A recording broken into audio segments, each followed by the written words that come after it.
In this video, we're going to look at importing multiple Eulumdat files. So the previous video is just handling one specific file. If you want to add a group of Eulumdat files, again, we go through the same process. Add file, bulk import, and then select Eulumdat. What we would then need to do is, first of all, we need to locate those files, and we're looking at LDT files, so making sure the extension of the file is LDT. If it's not, it won't find them. We then browse and pick up the directory that these LDT files reside in. So again, if we go into the online course folder, we can see a whole group of files here. Using the standard convention, meaning a grouping, we type in *.ldt. Open those up, so that's telling the program to bring the lot in from that folder.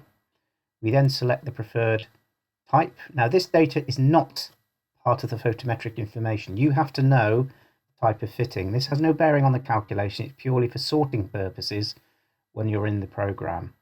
These are actually recessed.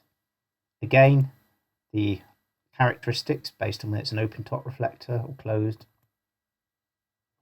Referring back to the original single import, when we had the glare indices and the utilization factors box italicized, it's likely as not that these will have the same situation where the manufacturers haven't provided that information. So you can do that automatically with every fitting you import, so that the utilization factors and glare indices are set up.